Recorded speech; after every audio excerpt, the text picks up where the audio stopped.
I've hit record, so feel free to go. I'll save this precious morsel for the recording. That can be your post-podcast treat. You know the last time I saved chocolate for myself after a big event? Have I ever told you this story? I don't think so. More preamble, by the way. Welcome back to Defending the Game. This is the podcast that... Is it a podcast? Are we calling it a podcast? You can call it whatever you want, honey.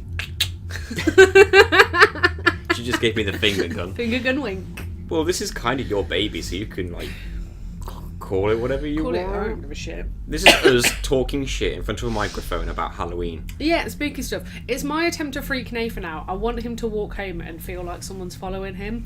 I might even follow him one night. I'm right here. Yeah. But the last time I saved a chocolate for a special event, for a reward after doing something, was when I was in labour. Weeks before I was due. You were going to have a post-birth chocolate? Yes. Right. Because Eve is born in March. Around... So April's Easter, isn't it? Yeah. And those little Malteser rabbits... Yeah. Are my fucking favourite, right? Are they called Maltesers? Mm. I think they're called Maltesers. Yes, yeah. That's it. Well, they were on sale in April, and I was like, I'm going to buy one of those. I'm going to put it in my little hospital bag, and that's the first thing I'm going to eat after I have my baby. That's it. It's there. What you should have done is put it in plain view in the hospital room. No, it'd have melted. No.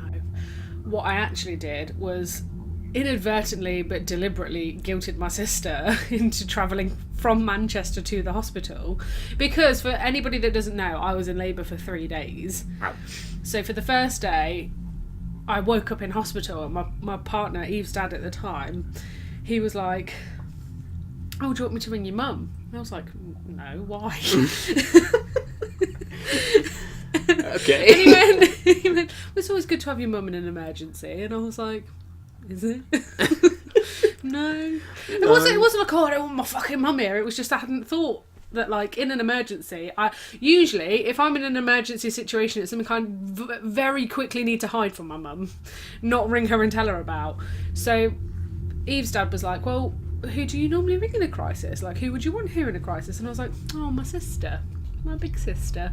And then, knowing full well that if I told her that I'd said that, she'd travel down, I texted her and was like, oh, me and Ben were talking this morning, because she's obviously been texting me asking me how I was getting on. Yeah. I was like, oh, me and Ben were talking this morning, and he was like, oh, who would you want here in an emergency? And I said, you, ha ha ha ha. And she was like, do you want me to come down? And I was like... Obviously, she was going to travel down. She obviously knew you. She was like, do you want me to come down? And I was like, it's up to you. She's like, I know how you do. You can come down if you want, but I know it's really far. And she was like, I'm getting the earliest train. So she ended up getting on this train, right, and travelling for 3 hours. She got up at 8 in the morning. I sent her that message at 9, and she was on a train for 3 hours. She came back. My mum was there. My mum bought me a prawn cocktail salad. So your mum came in the end. Yeah, anyway. my mum did come, but I wasn't like, oh, mum. I was like, oh, for God's sake. No, my mum just was in the area and was like, oh, Right. I might as well nip in and say hi. Bear in mind, I'm still in labour. Might as well nip in and say My mum bought me a prawn cocktail salad from Tesco. I took 2 bites out of it. Bear in mind, I hadn't eaten all day and the night before. Took 2 bites out of it, and they went, you can't eat that. You're about to go on a drip. So they took it off of me. And I was like, it's fine. In any other situation, you'd have had a handoff. I was really nice in labour, I'll have you know. Everyone comments Thanks on to how the nice gas. I was. No, I didn't have that much. I basically I had a drugless birth. Oh. Because of how long I was in labour, they wouldn't let me have it, because they were like, it's making you sleepy, you're not allowed it. Oh. So I was basically sober for the whole thing. So in there, I've had my child, she's being cleaned up, my sister's fed her, and then I've turned to Eve's dad and been like, get my rabbit. It's time. It's time for my chocolate rabbit. Probably not what he thought you meant. No, he knew, because I've been going on about this fucking thing for weeks. As soon as it went in my bag, I was like, that's it, that's my reward. It's time. It's time, get my rabbit. And he just looked at my sister, who was holding and feeding my newborn child, because I was so exhausted. And then she looked at Ben and looked at me. And then she went, I didn't know! She'd eaten my fucking rabbit. You gotta be kidding me. She ate my rabbit, and I didn't kick off. I was like, oh, I was saving that. That was going to be the first. And boom, that kid was like, I've been on a train For 3 hours, I haven't had a chance to eat. Bear in mind that Eve was born at midnight when she was born, so Keely had literally got up at 8 and not eaten all day. Jesus. I mean, so I understand Keely. 3 days of birthing. I mean, come on. No, but she didn't know. So, like, I know now. I still wind her up about it. I'm like, you ain't my fucking rabbit, bitch. Eve's 5, and I'm still being like, you ain't my rabbit. How many rabbits has she given you She's since? given me 0, in fact. What the 0. fuck? Because after I had Eve, she was going to go back to Manchester, but she was a student at the time, and she had the whole summer off. And obviously, Eve was born in March. And so she had the whole summer off, and she was going to go home, and then she was like, I can stay for a bit if you want. And I was like, can you stay for the whole summer? And she was like, yeah, go on then. And she stayed for the entire summer to help me and Eve's dad, like, get settled with Eve. And I guess that's worth 1 rabbit. that is worth 1 rabbit. Anyway. So that's why I don't save chocolate for myself on special occasions anymore. Because Except for podcasts. yeah, but there's no way anybody can eat that. I can see it. It's in my peripheral. Not to mention I wouldn't eat it anyway. No, because... For 2 reasons. A, I don't like it, and B, I don't dare. Yeah, you're not related to me. I would absolutely murder you. Castrate me. I feel like we should just cut that and then start again. It's fine, we'll chop it up. Yeah, that's what I mean. We've warmed the crowd up. We've warmed the crowd up with a should I chocolate say rabbit you've bear warmed the as crowd? well. We've done so much preamble. You got here at like... Ages ago. You got here over half an hour ago. This has been 6 minutes so far, so let's just go straight into it now. Okay, so... So I'm gonna how do we start this? This is the spoopy story. I'm going to do a spoopy story that I've researched that is out in the world. This is my research story. And the reason that I picked this, 2 reasons. Okay, twofold. One, it's about wine. If it ain't about wine, we ain't reading it. Well, it's not really about wine. It's about a wine cabinet. Close enough. Yeah. And... It holds your favourite thing rather than is your favourite thing. Yeah. I wonder if they do crunchy wine. Or crunchy cabinets. Crunchy cabinets! Haunted crunchy cabinet. And also, I listen to 2 separate podcasts that cover scary stories. Right. And the 2 podcasters that I listened to both covered this, and both did like a really thorough, and it's just quite interesting. So let's just go into this. Well, I know you do like to extensive research when it comes to things that interest you, so I'm so weird about it. I don't know why. I just throw myself in. I'm just very confident that you'll nail this. So let's go. We're going to talk about the Dybbuk Box. Dybbuk. Dybbuk. It is Hebrew. Hebrew, I believe. No, Hebrew. Hebrew. You brew, we all brew. So Hebrew's the Jew thing, right? Yes. Cool. Oh my God. Sorry. So, there's a lot of information about this Dybbuk Box online and throughout, like, because it all came about because this guy listed it on eBay and was like, this cabinet is super fucking haunted. Just take it away from me. Please take it away from me. So we're talking quite a big box. Well, it's a wine cabinet. So yeah, quite big. Okay. So, the way that this guy... what's his name? Is it Kevin? I feel like it's Kevin. Kevin. I know his last name. Mr. Mannis. Sure, Kevin Mannis? Kevin Mannis sounds about right. But my friend Mannis, right? Me and Good old Mannis. Manny. He's in a pod. In, like, the early noughties. And I say the early noughties because I've read about 5 different websites. And some say, like, I've literally got it, like, 2001-2-3-4. It's one because of those. it's all different. It all says something different. So, in the early noughties... Cool.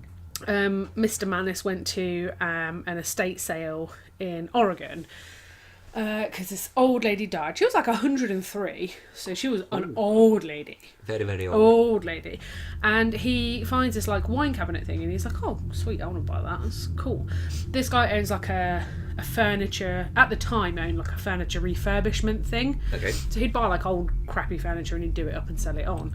And he spotted this wine cabinet and was like, my mum would love that. I'll take it to the shop and I'll do it up. So he asks his granddaughter, the granddaughter of the 103-year-old woman that's running the estate sale. Yep.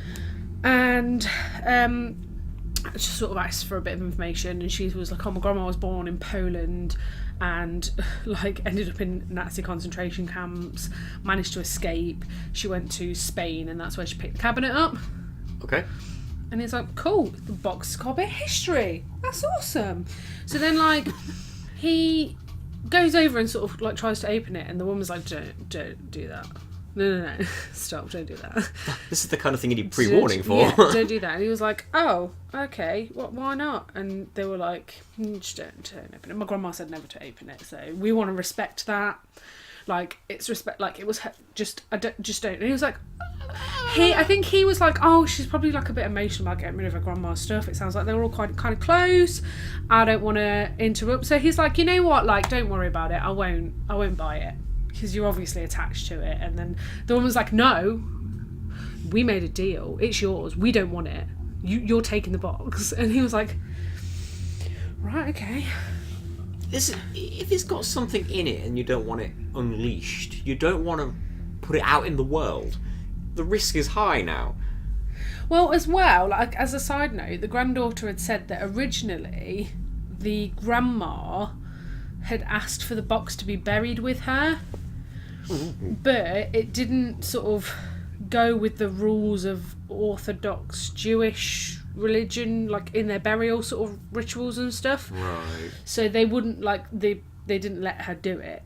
So they were like, well, we're just going to have to sell it. Oh yeah, and when he offered to, like, just leave it and be like, you know what, keep the box, he didn't ask for his money back. He wasn't like, oh, just give me my money back and you can keep the box. He was like, you know what, if it means that much, you just keep the money, keep the box. And they were like, no, you bought it, you made a deal, take that shit away. And, like, he tries to sort of, like, talk over her and be like, no, it's fine. And she's literally just shouts him, we don't want it, and then starts crying. And he's like, okay. So he leaves with the box. You'd think you'd just give it away. Well, he just sort of, like, shrugged it off as, like, they're a family going through grief and stress, and it must be hard parting with your family's, like, heirlooms and blah, blah, blah. But at the same time, you probably don't want the reminders. Yeah, exactly. So he just sort of, like, shrugged it off as, like, grief, essentially.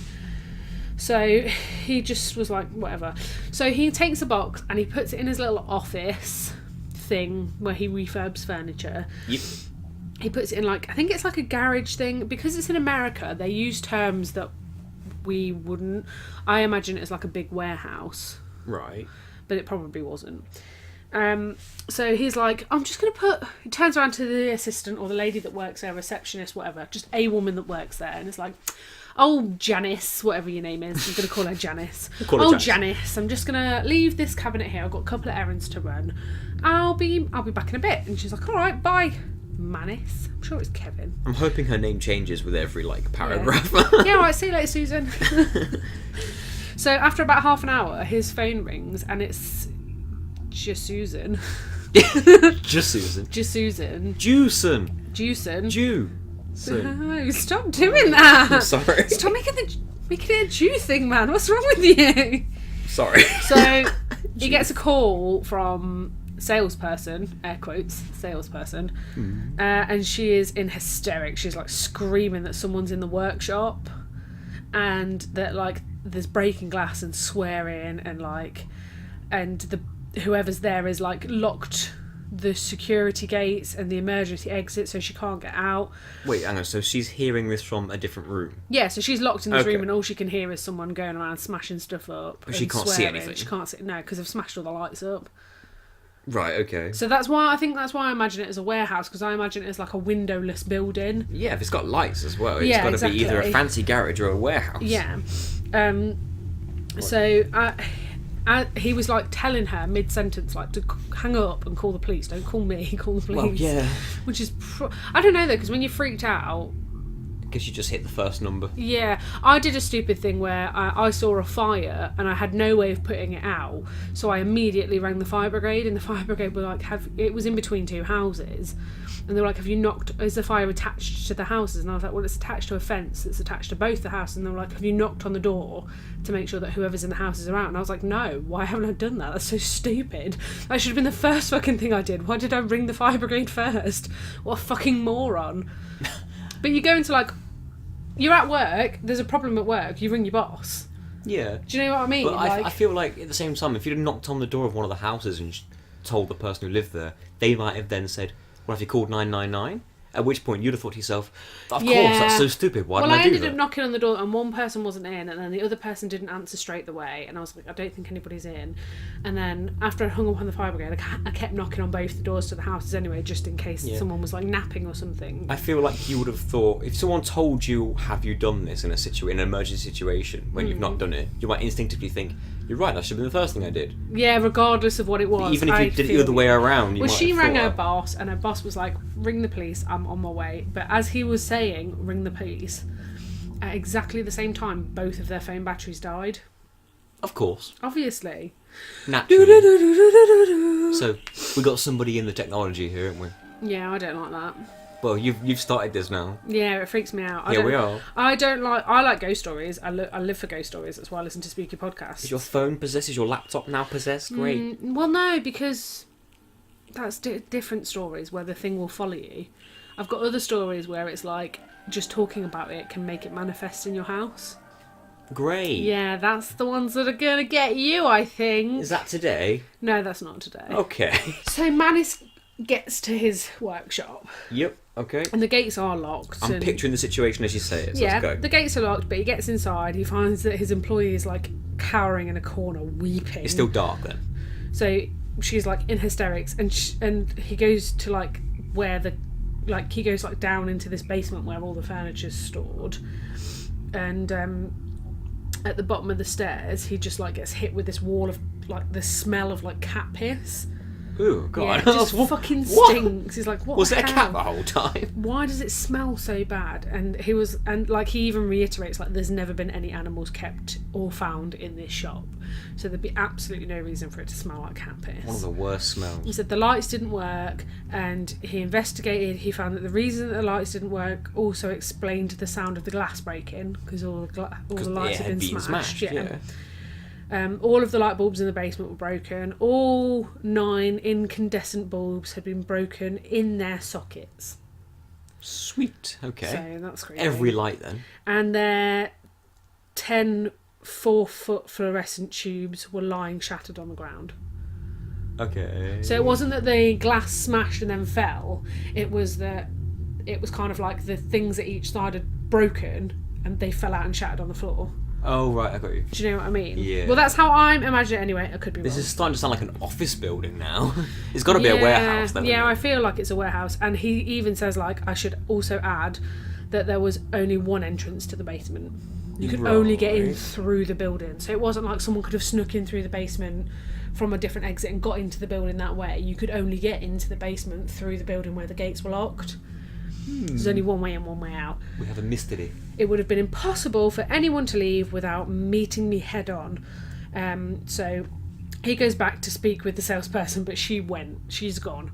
And God bless this woman, Janet, Sharon, Dave, Felicia. Dave? She left and she literally never came back. She was like, nope, not for me. Ow. She Outie. never came back. Goodbye, Felicia. I am Gone. Nathan's belly button. I'm outie. I am an outie. Bye. She literally never came back, bless her. And I'm like, I don't know. I don't think I would have gone back. I'd have been like, no. I'd have moved countries. I'd be like, no. And you're lucky that I'm not suing you for like fucking trauma of being in this building when all this shit kicked off. So she never comes back, and she she never came back. But obviously he's probably still been in touch with her, but she didn't come back to her. But apparently she flat out refuses to talk about what happened that day as well. She's like, nope. Nope. Well, great. The only sort of witness you've got is shut up. Yeah. Oh, and at the time, he didn't relate the actions to the cabinet. He was just like, it was some sort of weird break-in or freak event. He didn't associate it with the fact that he look at the cabinet at least? Well, no, because none of the furniture was damaged. Nothing else in the building was damaged. It's just it was lights. the lights, yeah. And the fact that every door was locked. And the noise, that was it? Yeah, and noise and like swearing and banging and stuff like that. But he had no idea that it was related to the cabinet. English swearing or whatever. They're in No, America, it didn't right? say. It just said bad language. This is America, isn't it? Yeah. Yeah, so America. it must be English then. Yeah, maybe. You'd think. But the cabinet was bought in Spain. And the old lady was born in Poland, but she knew multiple languages. Otherwise, I'm assuming she knew Polish and Spanish and English. So, Maybe. so after that little incident, things do not improve. Yeah, okay. I had a feeling. They get worse. Like, a lot worse. So he replaces all the lights. Um, I assume. so, you know how he's going to do this cabinet up for his mum? Yeah. Like, it was his, my mum would like that, I'm going to get that for her. About 2 weeks Don't after he do bought it. it, he Don't give it decided to to your get mum. started on refurbishing it. So, he opened it up, obviously. Despite the wishes of the owner. Yeah, but he opened it up and he found that the cabinet had like little like Da Vinci Code-esque sort of like twists and things that you could open, like secret compartments in it. What the fuck? It's like Yeah. a Chinese puzzle all of a sudden. Yeah, it was quite a common thing to do, like back then when it would have been purchased, just because it was like a bit of a novelty. It wasn't all like, I know that you think hidden compartments in cabinets and you think, Novelty. you don't, like, I wouldn't have thought, that's like a fun little novelty, like, especially from like an old cabinet. I'd be like, wow, murder cabinet. This was her murder cabinet. This is where someone stored the murder weapons so they wouldn't get caught. I would just think it was a novelty though. No, I wouldn't, but I'm a psycho, so apparently I'd just be like, that's where I can hide my knives. Thing is, I've watched like enough Indiana Jones and played enough video games to think, yeah, that's haunted. That's where I hide my knives. So if you open like one door, it caused the opposite door to open, and then like a little drawer to open, and it all sort of like clicked out. Maybe this is why she said don't open it, because it took us fucking forever to put it all back. Yeah, maybe. Not necessarily. No, I guess not. No. That's just me trying to. He said it was really sugarcoat well made, and like the whole cabinet was like in really good condition.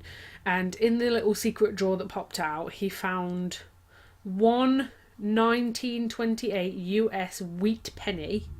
Sweet. One 1925 US wheat penny. eBay this shit. One small lock of blonde hair bound with string.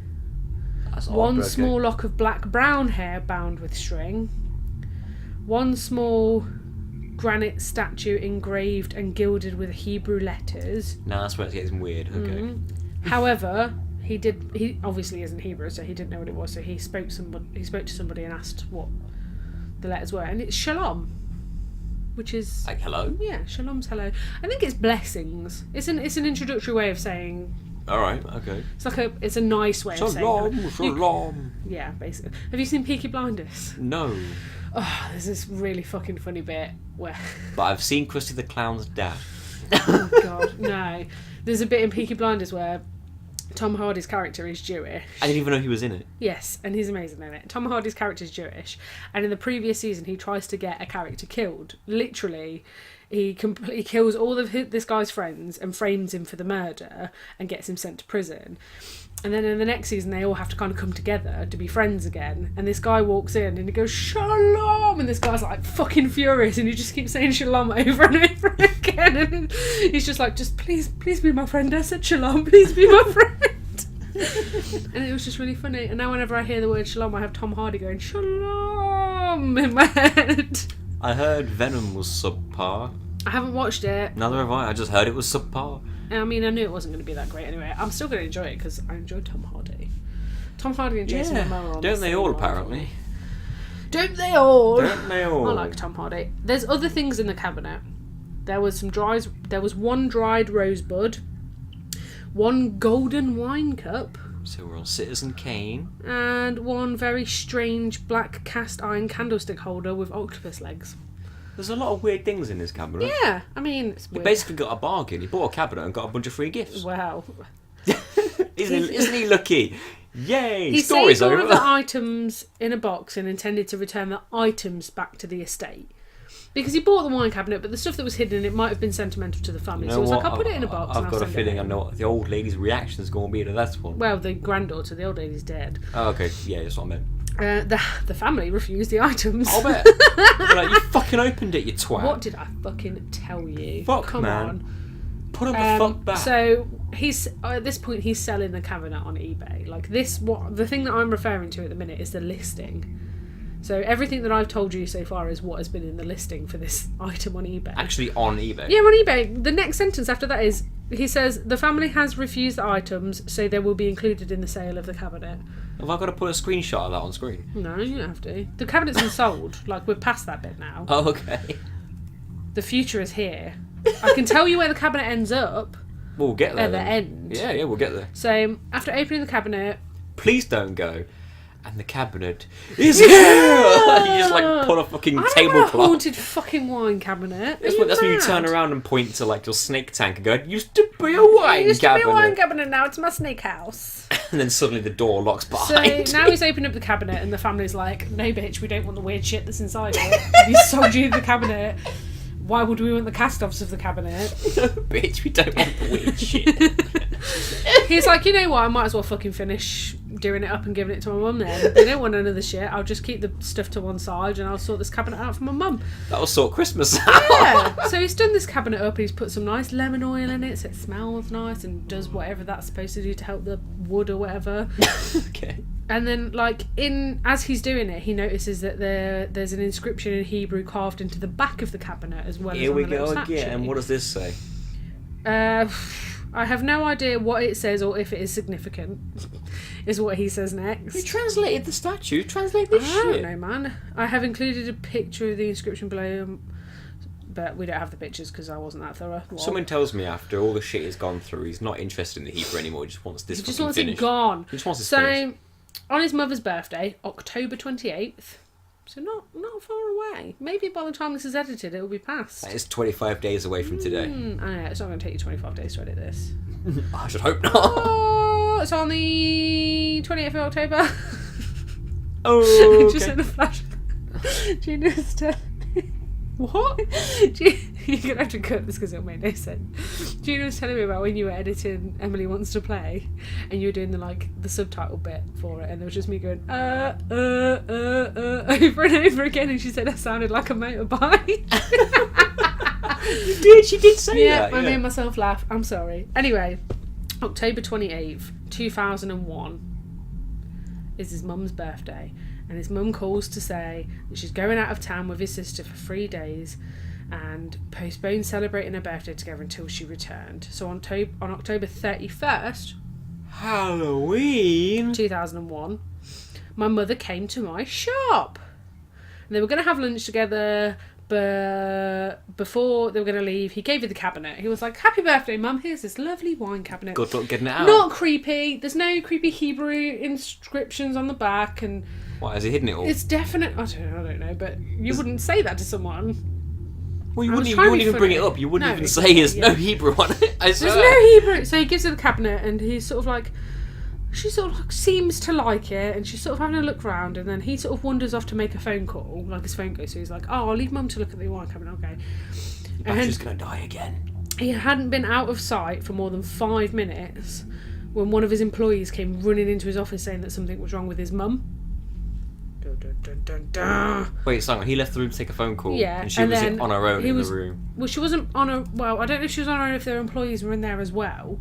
Okay. But he's not in the room for 5 minutes, and then all of a sudden, and then 5 minutes later, an employee comes around and is like, "Your mum, Your mum! fuck, Mr. Man, it's your mum." And he's like... When he went back into the room, he found his mum sitting in a chair beside the cabinet. Her face was had no expression, not non-expression. That's a stupid sentence. Stupid woman. Stupid Tasha. Stupid Tasha. So her face had no expression, but she had tears streaming down her face, and no matter how hard he tried to get a response, she just couldn't respond. It turns out that she'd ended up having partial paralysis and losing her ability to speak. Oh, I think she had a stroke. How old is she? She's not old, I don't fucking know. I didn't say how old she is. Just says. Alright. So I think she's had a stroke. So they go to the hospital, and she sort of has a kind of recovery. She still can't talk, and she can't move very well, but she can. I think she can write. Just let me. I mean... Yeah, he goes back. She could understand things being said to her and could respond by pointing to letters of the alphabets to spell out words that she wanted to say. At this point, you just wouldn't trust this room/cabinet I don't think anymore. he's associated the cabinet with anything that's happened. But is the room at least? Maybe it's the room. But I mean, like, so far things have happened in gets this creepier. room and it's been It gets weird. creepier, Nathan, it gets creepier. Put two and two together, He Kevin. goes to visit his mum in the hospital the day later. She's got a little alphabet card, and he asked her how she was doing, and she started crying, and she spelled out the words, Oh, God. no gift. and he went, it's fine. He like assured her that he gave her the gift on her birthday, and like he kind of thought that like she didn't remember that he'd given her the gift. But really, she was like, I don't want to give. So he was like, no, Mum, I got you a present. I got you this wine cabinet. Because obviously she'd had a stroke. And he was like, maybe she's forgot. I know how you like your wine. But then she started spelling even more. And she spelt the 2 words. Hate gift. Oh, okay. That's clear. And then he laughed and told... he sort of laughed it off and was like, oh, don't worry about it. He was like, oh, sorry you don't like it. It only took me fucking hours and days. Yeah, but he was like, I'll get you anything you want as soon as you're well, but you've got to get well first, and I'll buy you anything you want. And still, he didn't really associate the things that were going on with the cabinet. I'd start thinking about it. But time sort of passed. Like, there was a small amount of time. He left the cabinet in that room, everything exploded. And then some time passed, and he found the things, but nothing major had happened. And then like a month later, his mum sort of comes in, and then like you're not necessarily going to associate. So I can get why he didn't. Yeah, nothing happens to him. Curious.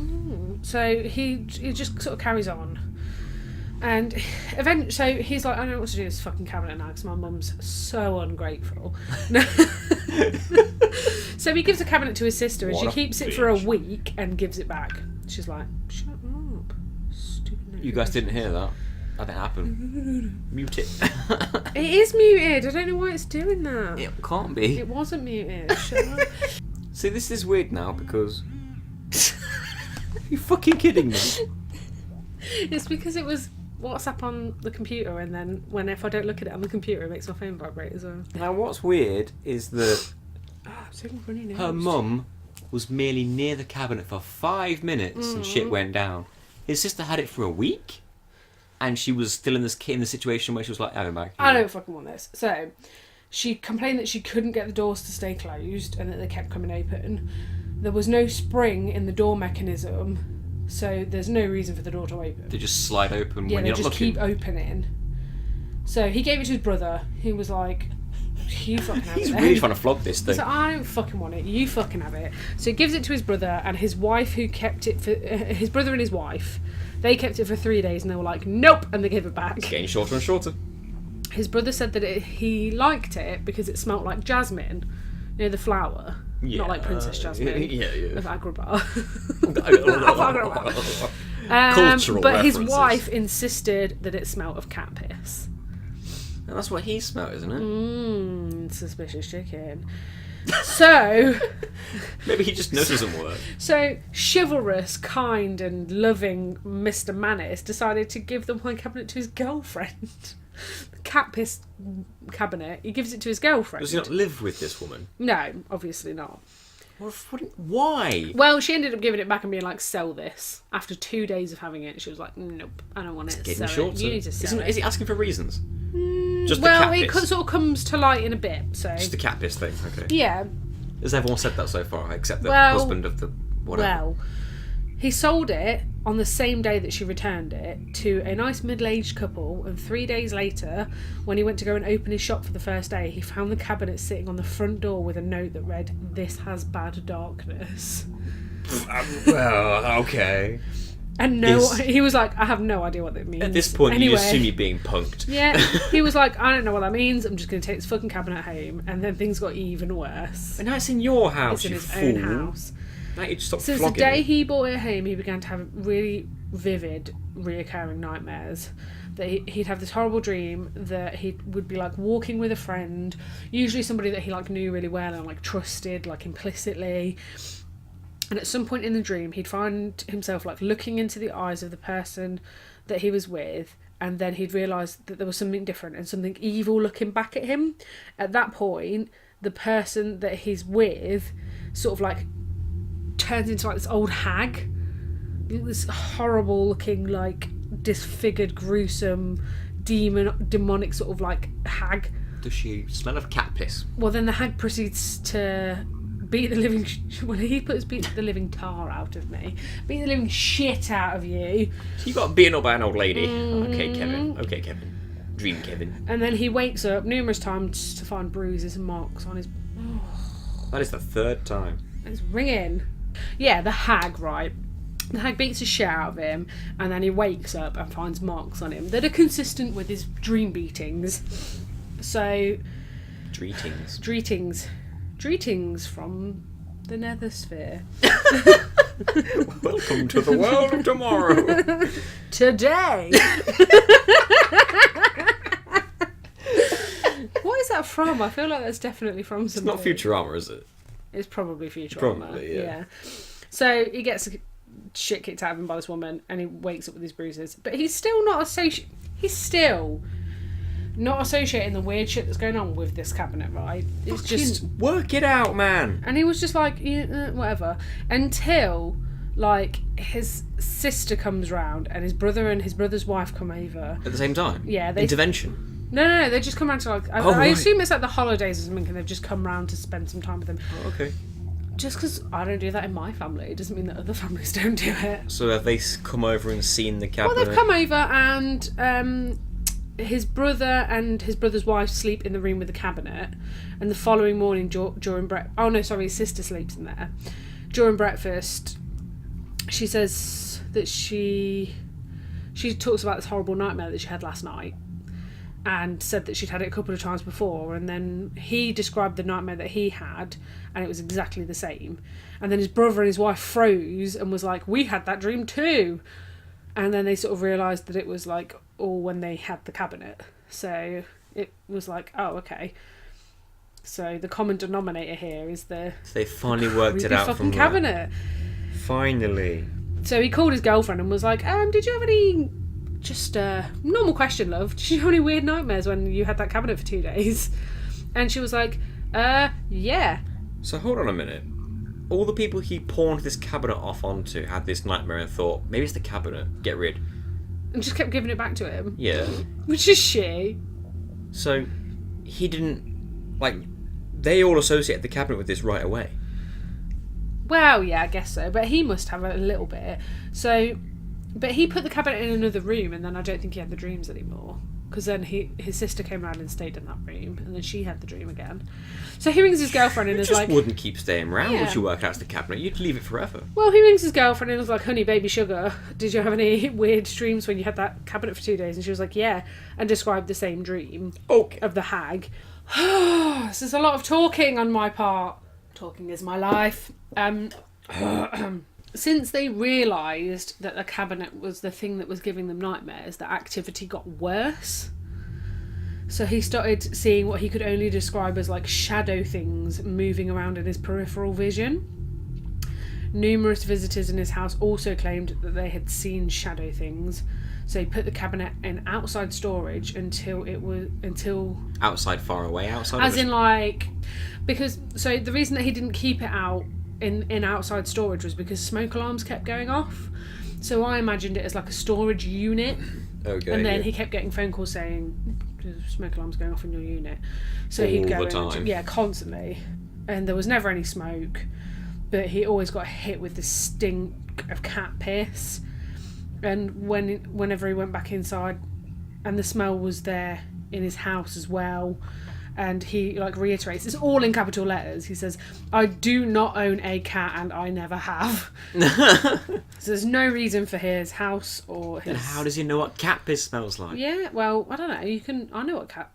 It smells like ammonia. I was about to say, you own a cat. No, You've but always even owned then, cats. like, yeah, I suppose. But you still know what it smells like. Maybe. So he did a bit of research on the internet, and he fell asleep and had the same nightmare. He woke up around 4:30 when it felt and smelled like someone was breathing on his neck. Beautiful. Oh.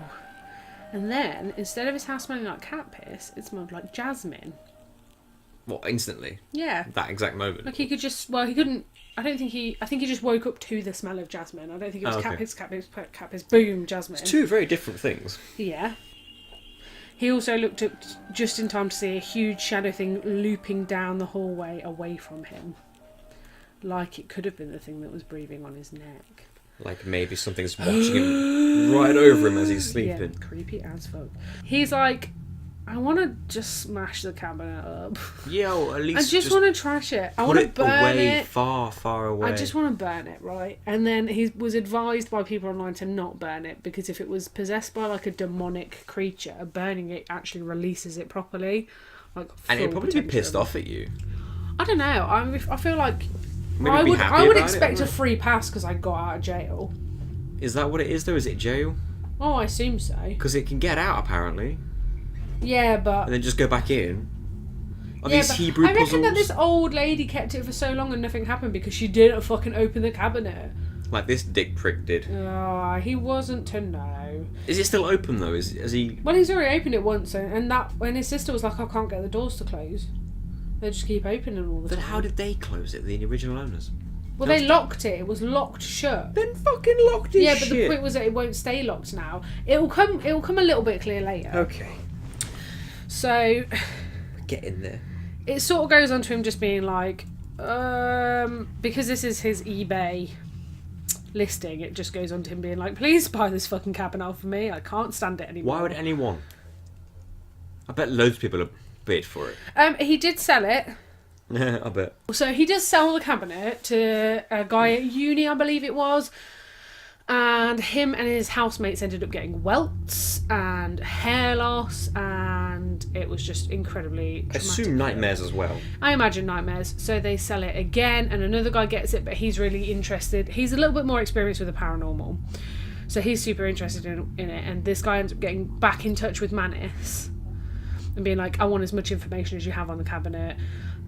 So him and Manus go back to the girl, the granddaughter, and they talk to her a bit more, and they find out a little bit more about like where the cabinet was bought and blah blah blah blah blah, and mention her great aunt, so the old lady's friend. Right. Yeah. So they go and find this woman. She's still alive. Oh, really? They ask her like what happened, and essentially like back then Ouija boards were very popular. So they were like... How old is this lady, though? Well... This auntie. I don't know. The woman was 103, so I reckon this woman... I think, I could be wrong, but I think she's 93. Okay. And I'm pretty sure she don't speak English. Okay. But her and the grandma were doing a Ouija board together, and something came through that they weren't happy with, and essentially the story is that they trapped it in the box. They trapped it in the wine cabinet, and the lady was so concerned about like it getting out that she always kept it with her and she never opened it and blah blah blah blah blah. This happened on, I don't know how well you know your history, and I can't remember the exact dates. I do not. But the day that they released the demon into the house by accident was a day called, I'm not even going to try and pronounce the German version of it because I'm not that stupid. I'm not going to be able to do it. But it was called the Night of Broken Glass. I've never heard of this. The Night of Broken Glass was in Germany. Nazis, not quite yet Nazis, but basically Nazis, went around to all of the Jewish establishments and businesses and smashed the windows in and smashed their trade and were just being fucking assholes. And now this poor old lady was like, just like as she was telling them about the story, she like started crying, and they were like, what's wrong? Why are you crying? And this woman has spent her entire life thinking that night that they let the demon into the world was the sole reason for the Holocaust. She thought she'd caused the Holocaust. She was genuinely distraught because she thought she'd caused the Holocaust. Remember the Holocaust? That was me. Yeah, sorry. Oh, but it's kind of sad, isn't it? She ended up crying, and then like they were like, it definitely wasn't you. Like there were other factors. Don't worry. So they found out a little bit more information about it, and like that it was potentially some sort of demon, and it got trapped in it. So from what I've heard a couple of different things. So on one of the podcasts I listened to, they said that the last guy that owned it, along with Manus, was like, we are so woefully unequipped to deal with this shit. Where are the rabbis? So they went and gave it to some rabbis, and the rabbis like covered it in like precious metals and wrapped it in cloths and just lead line. There was an actual thing where the guy that bought it, the guy that teamed up with Manus to go and find the other old lady, there's like an extract. I haven't got it, but I remember him saying that like he did keep it sort of like in protective sort of notes and stuff like that, and like in protective casing, and he ended up putting it in a lead-lined box because it was just too much for him. So they gave it to in that version of the story. They give it to the rabbis. The rabbis bless it and bury it, and the whereabouts is completely hidden. Cool. No one knows about it. Get rid. The other version is that this guy, the last guy to own it, was the one that like wrapped it, put it in the lead-lined box, and buried it until Kevin. Not Kevin, the last guy to own it. Okay. The guy that they teamed up with. Okay. I can't remember his name. Okay. But he wrapped it, he buried it, and no one knew where it was until... You don't know who this is. But a guy called Zach Baggins. Nope. You know how we have Most Haunted, the show? Yeah. And with like Yvette What's-Her-Face and Derek and What's-Her-Face and... No, but yeah. Did you never see Most Haunted? I think I saw one episode. Yeah, well, you know what it is, right? I know of it, yeah. They have, like, I think it's called Ghost Hunters or something, and Zach Baggins is the host for Ghost Hunters. And he has a big museum full of haunted... Like, is this like a reality TV? Yeah, okay. It's kind of like a Blair Witch found footage sort of thing, but it's not found footage. Yeah, it's that, except that guy's a fucking fraud. Yeah. Don't talk to me about Derek O'Connor. But is this Zach guy a fraud? We don't know. No, because he's not a medium. He doesn't claim to be a medium. He just get is Zach. Zach Baggins. He's just a bit of a enthusiast. Yeah. He's not. He's not a medium. I mean, he'll like do the videos and be like, oh, I sense a presence and stuff like that. But he doesn't. He's not like, oh, someone's talking to me. Da da da. Well, he ended up approaching. I'm being possessed. You're a cunt. Sorry, possession. I was possessed. Fucking Derek O'Connor. You know how the possession works. So he ends up approaching the guy and buying it off of him. Right. So, and Zach Baggins has got his own museum of haunted paraphernalia. Sweet. So he puts it in there, but and he has got it, he actually has it. If you want to go and see it, you have to sign a disclaimer because you can't. Has anything happened to anyone who's gone to see it? Well, he doesn't let the general public in, except recently, as in like in the past, I don't know when, but I'm going to say in the past 12 months because it was very recently. You ain't going to know who this is because of who you are as a person. This again. But famous rapper Post Malone. That is not where I thought that was going. Famous rapper Post Malone, who is friends with Zach Baggins, they went to his haunted museum, and Zach Baggins was talking about how like he's never ever like the cabinet's in like a protective casing, and he took the protective casing off, and Post Malone touched it, and then he had like a bout of really bad luck of like near-miss car accidents and like lots of weird and they think that he's been cursed by the Dybbuk Box. These people exist. Post Malone is a real person. Post Malone is a real person. He's a rapper. And Zach Baggins is a real person. Paraphernalia collector. Yeah, who's best friends with a rapper called Not best Post friends, Malone. they're just friends. Where the fuck did they meet? I don't know, man. They're celebrities. They're fucking how? They're American celebrities. I have no... You're telling me that the American Derek O'Connor is best friends with Post Malone the rapper? I have never... I may offend some people. I've never heard any of Post Malone's music. No one has. I know Post Malone because once I got into my friend's car and she had a Post Malone like air freshener, and I went, "Who's that white guy with the grills?" A Post Malone air freshener. Yeah, it was like a pine scented one, but it like hung in on the window on the little mirror.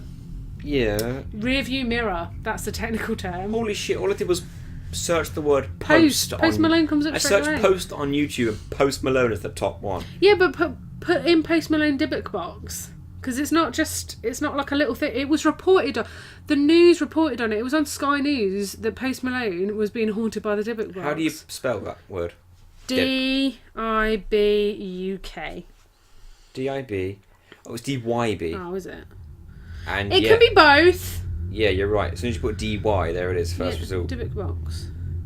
Post Malone cursed by world's most haunted object. Yeah, man. Right. So Post Malone touched it, and now he's being haunted. Oh, I can see the picture of the box now. Yeah. It's quite small, actually. Yeah. Well, it's not a giant. It's just a little wine cabinet. In my head, I've been picturing it quite big this whole time. Oh. like chest high kind of thing. See, I pictured it smaller. I pictured it as like a little wine cabinet where you could fit like a bottle and a couple of glasses, and it wasn't until I saw it that I was like, oh. Well, when I think wine cabinet, I think those ones that are like wooden planks but in a cross formation, and they make diamond hole shapes, and you just slide the wine bottles in. That's a wine shelf. I guess so. So that's the story of the Dybbuk Box. And it's still there now. It's still in Zach Baggins' little... In America. Yeah. I don't know where in America. Well, I just saw some pictures of it. That was... Yeah, I've seen pictures of it. I wouldn't go in there. Post Malone, you fucked up. Post. Well, apparently Zach Baggins was like, I've never ever uncovered it in that entire time that I have owned it. I've never uncovered it, and I just felt like I had this like urge, and it was an uncontrollable urge, and like basically insinuating that he was like being possessed into uncovering it so that someone could touch it. Did nothing bad ever happen to Zachy Baggy? Well, Zach didn't touch it. He must have got it there. Couriers? I don't know. Whatever. I don't know if it's about like people specifically touching it, because it seemed to affect everybody differently, didn't it? The thing is, this could And also, easily... I would like to say, I don't want to discredit anyone because I'm not about that life. However, the guy that wrote the listing on eBay, from my research, although this could be overlapping research, but I don't think it is, the guy that Mr. Manis is a creative writer. Okay. So I was a bit like, is he not? He could. I'm not saying he did. I'm just saying that as a creative writer, if you wanted to sell something and make a bit of money on it, you could easily fabricate this. Fabricate this very interesting and very well thought out story, or it could be true. Like I said, Zach could be in on this as a marketing scheme. I don't know, because sometimes you have this like placebo effect where you say something's haunted and it's not haunted. And at that point, Zach Baggins was all like, you know what? No one's really believing this, but if we can get a celebrity on board, Post Malone, want to come over and touch my box? I'm not saying that it's not true. It could be. I'm not even saying that I don't. I think that there might be some truth behind it. All I'm saying is that at this point, people, me myself, I don't find it suspect, but people online have been like, it's suspicious that the only person that's reported it being haunted is a creative writer, and then everyone else has just sort of agreed with him. Yeah. And you can insert these sort of opinions and stuff into people's mind. That's the real fucked up thing. You can convince someone they committed a crime that they never committed. You can just suggest it to them in so many sort of ways. You can implant false memories into people's head, and that freaks me out way more than any fucking ghost story I've ever heard in my life. Because I'm like, my whole life could just be a lie. My whole childhood could just be false memories. So that is the Dybbuk Box. How did that make you feel? Weird. Spooked up? It's one of those things that's like, it's hard to prove either way. Well, yeah. The thing is, it could be true, it couldn't be true, and you literally can't prove it either way. It will never. Do you think it's true? What is your opinion? I don't think it's true at all. I'm an avid believer of it. I'll believe it when I see it. So you don't believe in any sort of ghosts at all? No. You don't believe in ghosts? I'm not saying they don't exist. I'm just saying I don't believe they do. I'm on the fence. I haven't seen it, so I don't know. Well, let's see if this listener believes in ghosts. It's like aliens, isn't it? It's like viewer. People are like, we can't be the only things. Yeah, but there must be something. I'm like, I don't know. There's no point even debating it in my mind. 100% think that there's life out there. I don't think they're little green men watching us, but there's definitely life out there. Here's what I do. There is no point me even debating in my own mind whether something is true or isn't true if there's no definitive way I can ever prove it one way or the other. So I just don't waste my time. That is so boring. It is kind of boring. But it leads me to think about, leaves me time to think about other things, I don't know. Like what? Life. But you can't definitively prove which way your life's going to go, so there's no point in planning for the future. Though. In my mind, I'm like, it's not like I don't want to believe it, but in my head, I'm like, what's the point of debating it? Because we're going to be back at the beginning. I don't debate. I think that's where you're mistaken. Well, I mean, in my own mind, there's no point debating because I'm just going to be back at the beginning. For me, personally, like, whether there is life out in the universe is not a debate. Like, there's trillions of solar systems out there. Are you telling me that there isn't one that doesn't have similar... And I'm telling you, even if it was 99.9 recurring % possible, it's still not something I'm going to believe in. Oh, I believe it 100%. Because I don't think it's not. I think it's 100%. I don't think that it is physically possible for there not to be other life out there. I don't think that people are watching us, little aliens are watching us and surveying us, and they're going to anally probe us. Odds are it's just more humans. Well, I don't even think it's more humans. Animals. It will just be, there is definitely life out there. We found evidence of water on Mars. If there's water, there's life. We know that for a fact. So... All I'm saying is, as soon as we see it, I'll believe it. But do you not think that the water that was found on Mars is evidence that there was at some point life Evidence, on but Mars? not proof. Okay, I respect that. And if we see it, I'll be like, oh, there we go. Turns out that was the so right even if, thing. like, for example, Gina was like, oh, I saw a ghost and I full on 100% believe in ghosts, you wouldn't believe... I would believe that she believes she saw it. Yeah, I use that line all the time. And I would believe it if I saw it. Mick is a much stronger believer in the paranormal than I am. A much stronger, which is quite odd. I've never had any kind of paranormal dealings in my life. And then there's Ashley telling me I full on believe I've seen ghosts. And I'm like, Ash believes that. Yeah. Well, Why not? I'm like, more power to you, but... I don't know if I believe in ghosts, but I do believe that when something happens, whether it's good or bad, that, you know, like when you walk into a wedding and the room just feels happy. I guess so, yeah. Yeah, like you walk into, or you know, when you walk into work and someone's had an argument, and you may not have even been there for the argument, but you can feel the tension in the air. Well, yeah, but that's just natural. I feel like that energy transfers, and Yeah, that's I don't what think you that's can. paranormal. No, that's not what I'm saying. But what I'm saying is that if I walk into an old building, I can either feel instantly uncomfortable or instantly very contented. At the same time, I don't think that's paranormal. I think that's just human reaction. Yeah, potentially. That's all I'm saying. That's my experience of what some people might consider the paranormal. I can walk into a building and know, or feel like I know, whether something good or bad's happened there because I can feel it. I'm like the ultimate skeptic on the subject, aren't I? To be fair, I'm only going based on like 2 buildings that I've ever walked into. I guess so. But that's for another day. Awesome. This is podcast. Spoopy podcast. This is the Spoopcast. Spoopcast. Hey, we're the Spoopcast. Spoopcast is probably already taken by someone else. The DTG Spoopcast. Defending the cast. Defending the Spoopcast. Defending the podcast. Defending the Spoop. Defending the Spoop. Defending the Spoop. Ladies and gentlemen, we'll wrap this up right now. This has been the podcast. First ever podcast from Defending the Game ever. Ever. And it's been a Halloween themed one. Hope you enjoyed that. Ever. I'm not sufficiently spooked yet, so I'm sure we've got more stories. Thanks for listening. Yeah, thank you for contributing to the outro. Goodbye forever. Goodbye forever, It's indeed. my usual I can't talk. If anyone stuck this out till the end and they're listening to my words right now, thank you very much, because this has been long. I don't know how long it's going to be, but It's not going to be... not. Oh, well, I thought they were only going to be half hour. Well, we've been recording for about an hour and a half almost, but I've no idea how long this is actually going to result in. We'll find out. You'll find out. Thank you very much. Goodbye. See you next Goodbye time. tomorrow. What the fuck was that? That's how I end my podcast.